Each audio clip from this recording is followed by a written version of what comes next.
What is up, ladies and gentlemen? It is Carter here, and today I decided I would bring you guys a kind of fun little video for you people out there. Well, it's once again the NASCAR playoff season. It's right around the corner. I decided, why not make my predictions on who I think will do well and who won't do well throughout the entire playoffs of the 2023 season.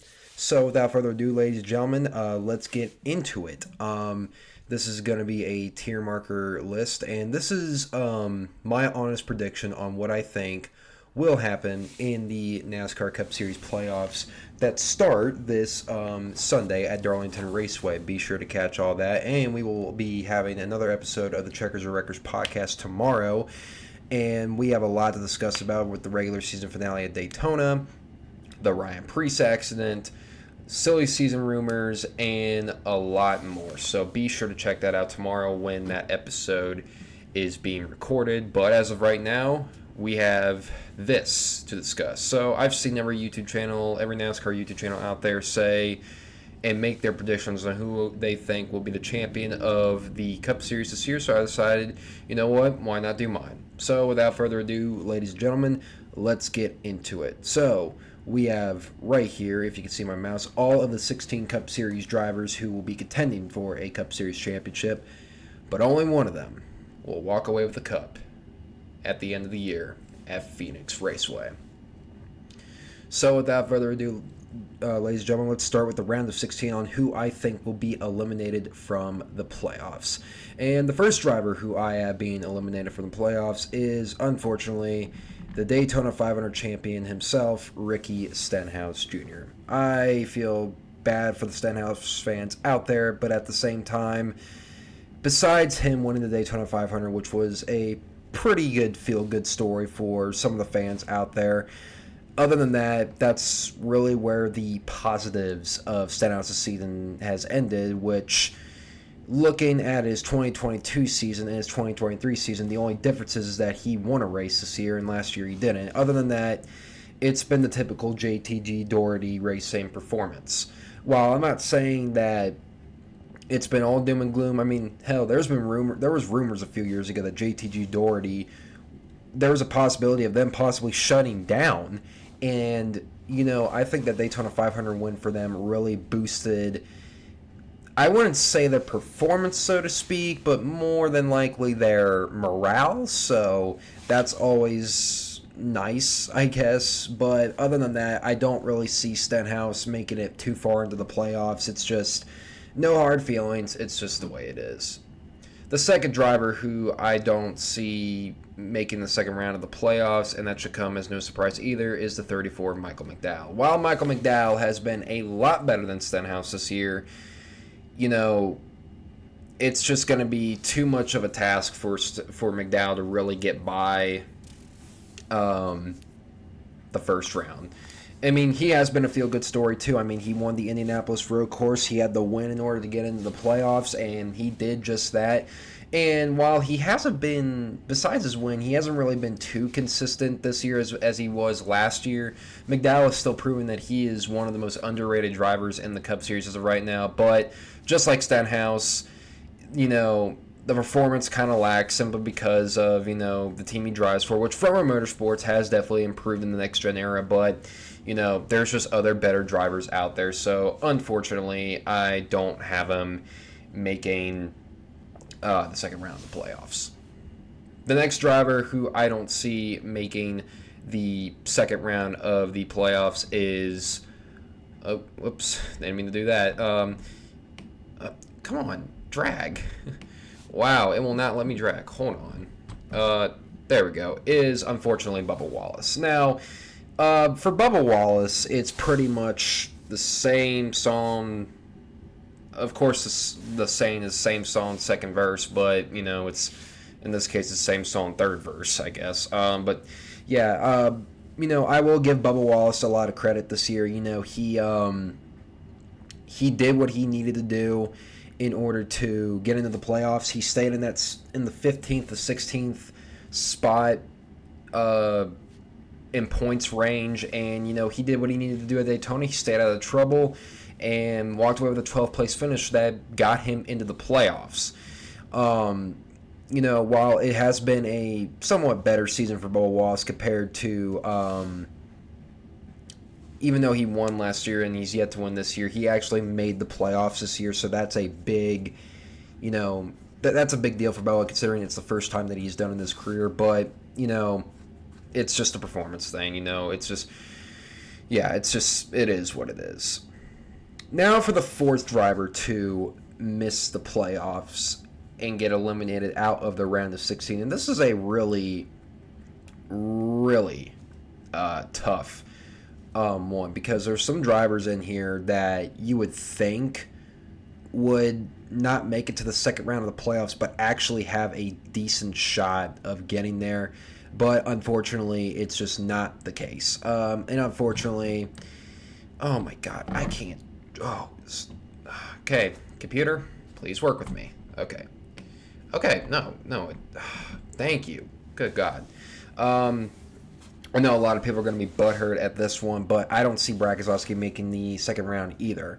Not the fact that Brad Keselowski has had performance issues. He's had a complete turnaround compared to last year. Last year he had that, big 100-point penalty, which basically put him in a situation where he had to win in order to get into the playoffs. Obviously, that didn't happen. But this year, he pointed his way into the playoffs based off of points. But there's just, like I said, there's, better drivers out there as of right now who are just, way, way better. So, yeah, those are the four drivers that I don't see making the round of 16.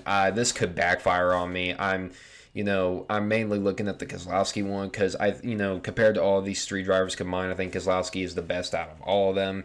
Granted, two of them have a win and one of them doesn't, and two of them don't. But you get what I'm saying. So again, this could backfire on me. So yeah. Moving on to the round of 12. Now this is where we start seeing drivers who we know are good and we know are pretty decent, but they start to get plucked up one by one. So for the first driver who I do not have making the round of 12 is Ross Chastain. Oh, hold on. It's Ross Chastain. Now, before you go into the comments about this one, I have a good reason for it. While I do think that Ross Chastain has the capability of getting it done in the playoffs, the problem with Chastain this year is that besides his Nashville win, which, he was really, really consistent to start out the year, besides all his shenanigans that he may or may not have caused, after the Nashville win, he just kind of meh. It was just kind of meh. You know what I mean? Like, it wasn't really setting the world on fire, It wasn't really, Trackhouse did have speed when it came to the one car, but it just wasn't, it wasn't race-winning speed. I mean, you would occasionally see him, there have been times where I would see Ross Chastain, run 19th or something, and I'm just like, oh, you should be running a little bit higher than that, considering, he's what I would consider to be a star of the sport, so, I mean, you would automatically assume that. But, yeah, I just think that the inconsistency is going to get the best of Ross Chastain in the playoffs, and I unfortunately don't have him making it. For my second driver who will miss the round of 8 is Christopher Bell. And this pains me to do this because after last year, with Christopher Bell's clutch performance, he set a new career high in wins. He does have a win this year. He won at the Bristol Dirt Race, which already locked him in. But since then, I mean, the stats will say that in the regular season, he was third or fourth in points. But beyond that, there's just been some inconsistencies. It's like Ross Chastain almost for Christopher Bell. They started out pretty decently consistent. They got a win, and then they just kind of teeter-totter between having good runs and bad runs. So, yeah, I mean, Christopher Bell, he did win at the Charlotte Roval last year. He can easily do it again if he's in the right place at the right time. But as of right now, I just don't see Christopher Bell making it into the round of 8. Another driver who I do not have making the round of 12, and even though it's his last season, you know, I can't really expect a lot of much out of him in the playoffs, and that is unfortunately Kevin Harvick. It pains me to say this, like it really pains me to do this, but you know, Kevin Harvick, even though he's the most consistent at Stewart-Haas racing, which is not really a shocker at all, you know, he's just kind of. I mean, he's had really consistent runs. You know, he was inside the top 10 in points, like we've seen Kevin Harvick do over the years. But the problem with him is just that, you know, there's just some inconsistency there. It's just Stewart-Haas racing. There's not race winning speed at all. And Kevin Harvick, quite frankly, if I'm him, I'm really tired of the back carrying. So, yeah, unfortunately for Kevin Harvick, it's a round of 12 exit. It's unfortunate, but it is what it is. Now, I already had my predictions set before I shared with you guys, and the fourth spot, considering I have one more spot to fill right here, the fourth spot on who I think will be eliminated from the round of 12 it was a tricky one for me because it teeter-tottered between two to actually three drivers, actually, as a matter of fact. And those drivers being Joey Logano, his teammate Ryan Blaney, and Tyler Reddick.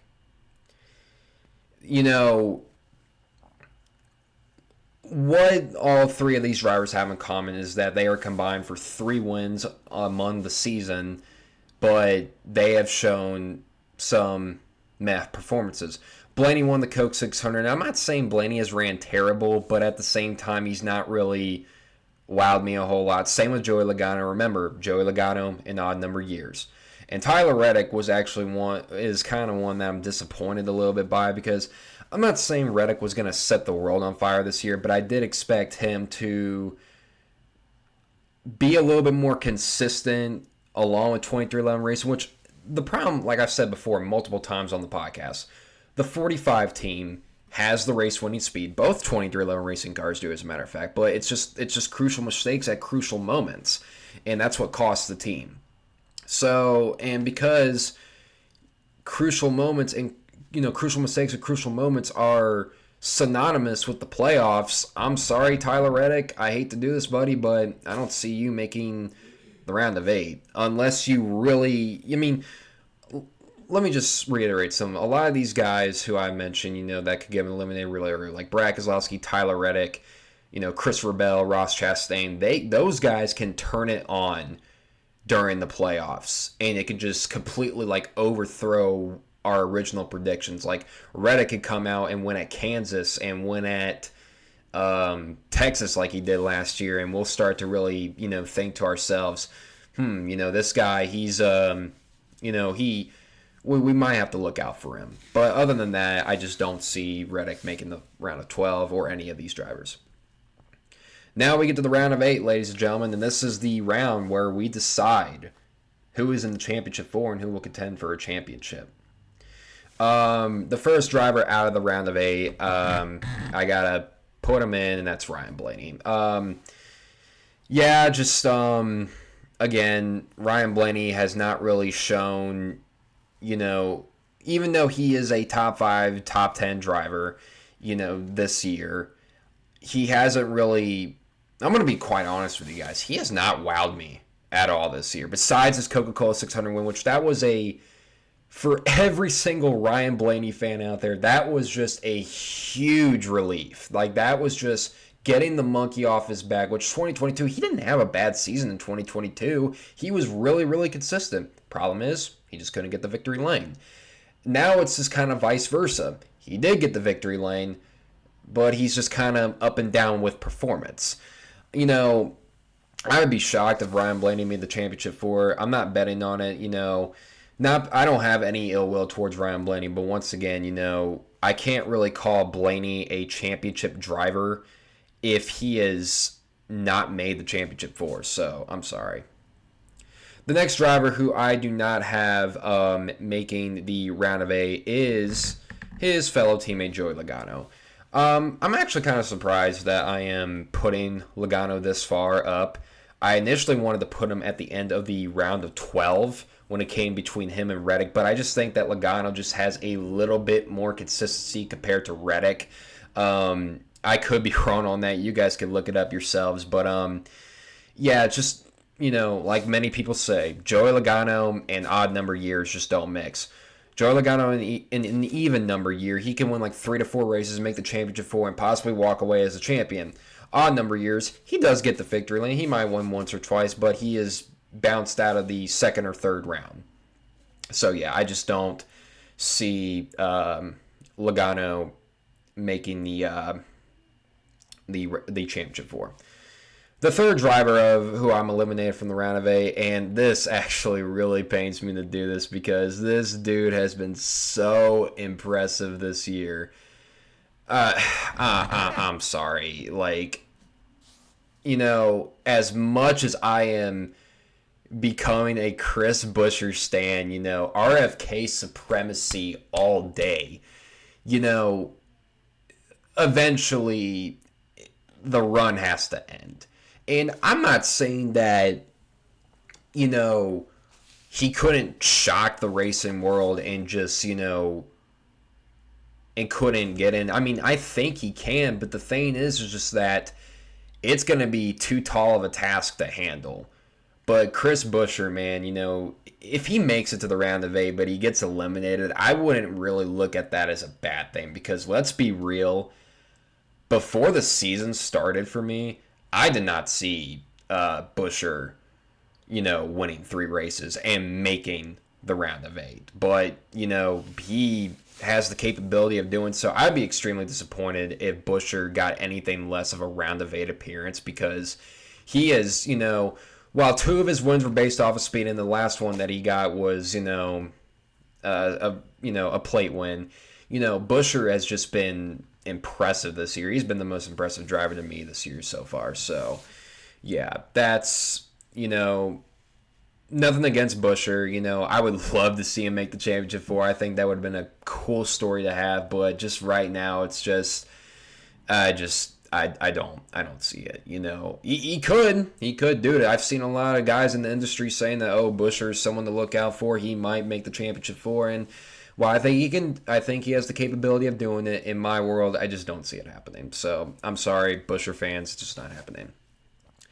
And for the 4th and final driver to not make the round of 8, and coincidentally his number is the number 8, and it pains me to do this too, Kyle Busch will be eliminated from the round of 8. As a Kyle Busch fan, it pains me to do this, but, you couldn't have asked for a better first year with a brand new team. I mean, 3 wins, locked into the playoffs, top 5 in points, had a stretch where he scored 7 straight top 10s. Now, that stretch was from Darlington all the way down to Atlanta.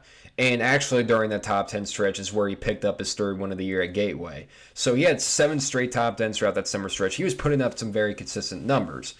Granted, some of the races that he finished were based off of, strategy. Good finishes matter regardless. But, however, from New Hampshire to the regular season finale at Daytona, he's only scored 2 top 10s. He got a top 5 at Richmond, which, is surprising considering how he struggled on short tracks this year along with RCR, and he's finished 7th at Daytona. So, there, he was consistent at one point, and now he's inconsistent, which he could turn it around in the playoffs. He is going back to Darlington this week, which he's had a pretty rocky history with. He was actually fast there in the spring, messed up on the final pit stop, and dropped back a little bit, but with all the chaos happening around him, he got back up and set the top 10 to finish 7th. So he's going to some tracks into this round that he is very, very comfortable and familiar with. Obviously, Darlington last year, we all know how that played out. He was fast at Kansas this year until he DNF'd, and we all know Kyle Busch's resume at Bristol. If he could have the speed at Bristol that he had at Richmond, he would be the clear-cut favorite to win. But unfortunately, I just don't see Kyle Busch making the championship 4. He could, but, other than that, if he doesn't, as a fan personally, I wouldn't be disappointed. So, yeah, that's who I have being eliminated from the round of 8, ladies and gentlemen. Now we get into the championship 4. Let me just load up the drivers who are going to be in it. So, my championship 4 this year, ladies and gentlemen. And I'm going to go one by wait, hold on. Thank you. I'm going to go one by one with each of these drivers. So let's start. Hold on. So the way you're seeing it on the screen right now is not the way I am ordering it, so whatever. First, let's start off with the driver with the most wins this season, William Byron. It has been a breakout year for William Byron. This was the year that we have all waited for. 2022, even though he won 2 races last year, he was very, very inconsistent. And, it's a shame because he's a good driver. He has a good crew chief with Rudy Fugle that's been with him for a while since his Truck Series days. But the consistency was just not there. Then all of a sudden 2023 hits, and literally not even 5 races into the year, he already wins back-to-back, and he is putting up very, very consistent numbers. He wins Darlington off of a wild, finish, between Larson and Chastain. Then you also have him winning a rain-shortened race at Atlanta, and then you have him back to his dominant performance at Watkins Glen. So if you're a William Byron fan this year, this has definitely been a season to remember because it's really come to show how far William Byron has came in his career from a driver back in 2018 who we thought was going to be a potential bust turn into a star in a matter of years and is now contending for his first ever Cup Series championship, which he's already done the past few years, but this is a year where he's a legitimate title threat compared to years previously. Then you have the veteran, Martin Truex Jr. All of this year, let's go back to last year for a second. Martin Truex Jr. just had, he had a very, very consistent season. Just like Ryan Blaney, he didn't get the victory lane. And during that season, he was contemplating on whether or not to return or retire. And then all of a sudden, he gets back into, the 19th for the 2023 season. Same song, second verse, this year, contemplating retirement or not, on whether or not to, retire or not. And it seemed like, after his New Hampshire win, it seemed like that he was more serious about it than anything. It seemed like that he was more serious about it than anything. He talked about the whole boat thing. But let's go to Truex's season so far. So far, Truex has 3 wins, but, besides his 3 wins, he has been very, very consistent. Is it 2017, 2018, 2019 Martin Truex Jr.?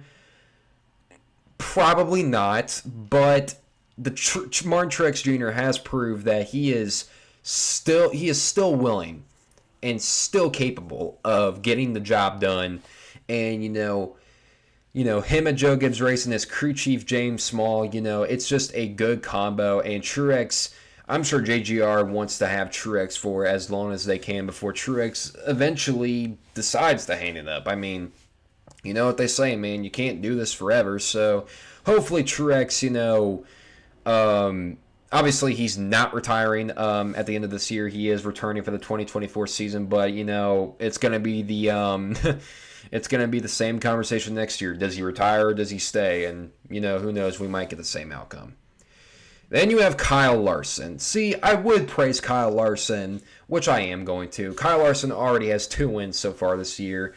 And, he had a very, very fast start to the season. It looked like that Larson could have potentially won 5 out of the first 8 races of the year. He was just that good. However, the racing gods can even, hate the modern day favorites to win races, and that includes Kyle Larson. While he's not had a bad season per se, there has been some inconsistencies. While majority of it has not been his fault, Larson is still a very, very talented race car driver, and obviously, I see him making it through the round of 8 with ease because, a lot of people have, you look at the round of 8, it is just racetracks that Kyle Larson is just, you know, God, God damn, Kyle Larson is a good race car driver, man. Like, Jesus Christ. The round of 8, you have Las Vegas, which he's won at before, which he nearly won at this year when the caution came out 2 ago. That was how William Byron got his first win of the year. Then he won at Homestead last year, and he won at Martinsville earlier in the year, which he considered to be his least favorite track or one of his worst tracks on the schedule. He got it done. So, Larson has a chance to sweep the round of 8. I don't know if that's going to happen necessarily, but I do see Larson walking away with a win at least at one of those tracks. So, yeah, Larson, if you ask me, is a Championship 4 favorite.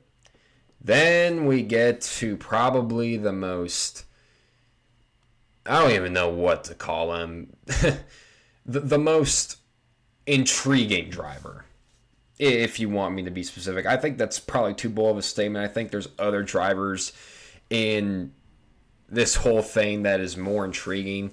But Denny Hamlin. Like Larson, Denny Hamlin has 2 wins so far this year, and they have come in very controversial fashion.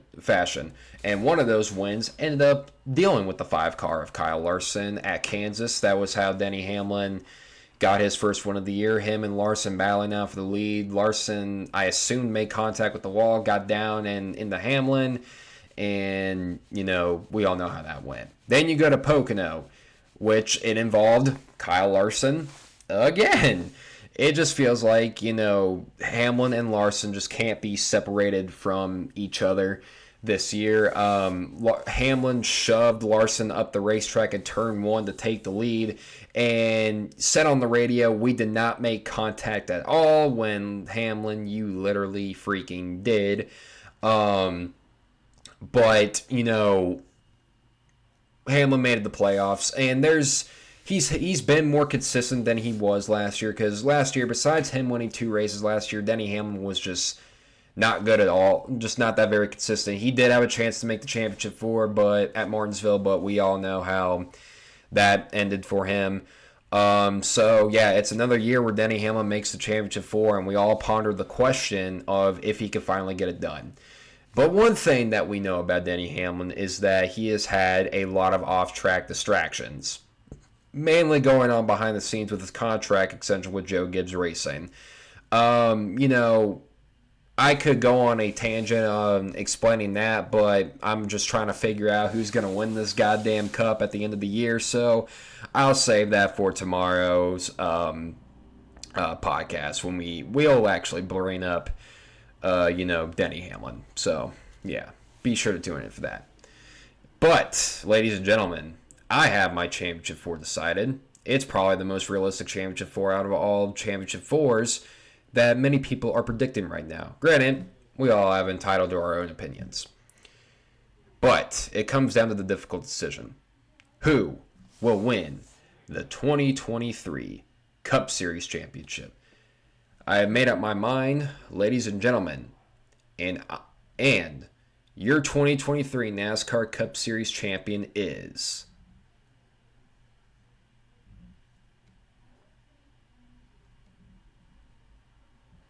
William Byron.